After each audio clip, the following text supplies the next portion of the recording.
ඔහා කළු සිංහයා පලා යනවා. එදා ඒ වචන ටික රජුගේ හදවත පසාරු කරගෙන ගියා. සතුරු ආක්‍රමණිකයන් 7 දෙනෙකුට මැදි වූ ලක්දිව ගිනිගෙන දැවෙන්නට පටන් ගත්තා. රජුගේ රිය සැහැල්ලු කරන්නට සෝමාදේවිය සිය කැමැත්තෙන්ම රියෙන් බැස සතුරන්ට බිලි වුණා. රජකම, මාලිගාව, බිරිඳ යන සියල්ල අහිමි වූ රජු මහා වනාන්තරයේ තනි වුණා. ඒ මදිවට දරුණු සාගතයක් පැමිණියා. ජනතාව සාගින්නෙන් මිය යද්දී රජුටත් අනුභව කරන්නට සිදු වුණේ කොළපොතුයි. නමුත් රජු තනි වුණේ නැහැ. මහා සංඝරත්නය පියවරුන් මෙන් රජුට රැකවරණය දුන්නා. කැලෑවේ සැඟවී සිටිමින්ම සංඝරත්නයේ උපදෙස් මත රජු නැවත සේනාව සංවිධානය කළා. වසර 14ක් ඔහු හදිසි වුණේ නැහැ. නියම වේලාව එනතුරු මහා ඉවසීමකින් බලා සිටියා. අවසානයේ වළගම්බා රජු මහා සේනාවක් සමග පැමිණ සතුරන් පරදවා දේශය නිදහස් කරගත්තා. වසර 14කට වනගත ජීවිතයකින් පසුව ඔහු තම අයිතිය වූ සිහසුන නැවත අත්පත් කරගත්තා.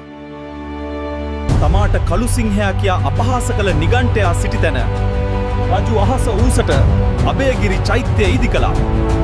තමා වෙනුවෙන් දිවිදුන් සෝමාදේවිය වෙනුවෙන් ඔහු සෝමාවනති චෛත්‍යය කරවා ඇයට ගෞරව කළා. දුෂ්කර කාලයේ තමාට පිහිට වූ භික්ෂූන් වහන්සේලා වෙනුවෙන් ඔහු දඹුල්ල ඇබුළු ලෙන් විහාර දහස් ගණනක් පූජා කළා. නමුත් යුද්ධය සහ සාගතය නිසා කටපාඩමින් රැකගෙන ආ බුදුදහම අනාගතයට අහිමිවීමේ අවදානමක් මතු වුණා. එය වළක්වා ගන්නට රජු මාතලේ අලු විහාරයේදී ලෝක ඉතිහාසයේ වැදගත්ම තීරණය ගත්තා. අදටත් ලෝකයේ නිර්මල බුදුදහම ඉතිරි වී තිබෙන්නේ වළගම්බා රජුගත් ඒ උතුම් තීරණය නිසාමයි. සතුරන් පරදවා රට එක්සේසත් කර සම්බුද්ධ ශාසනය රැකදුන් අසහාය විරුවා ඔහුයි. පස්වතාවක් පැරදුනත් ඔහු අත්හැරියේ නෑ. පසුබෑම යනු පරාජය නොවන බව ඔහු අපට ඔප්පු කළා. අභයගිරිය දෙස බලන විට අදටත් අපට සිහිවන්නේ ඒ නොසැලෙන ධෛර්යයයි. වළගම්බා රජු කියන්නේ නාමයක් පමණක් නෙවෙයි. අදටත් අපේ හදවතේ ගැහෙන ජාතියේ ඒ මහා ගැම්මයි. මේ අභිමානය ඔබේ හදවතටත් දැනුණා නම් ඒ ගැන වචනයක් පහලින් ලියන්න. අපේ උරුමය ලෝටම පෙන්වන්න මේ වීඩියෝ ෂෙයා කරන්න. ඉතිහාසය දන්නා ජාතියක් කිසිදා වෙනසෙන්නේ නැහැ. දිගටම අපිත් එක්ක ඉන්න.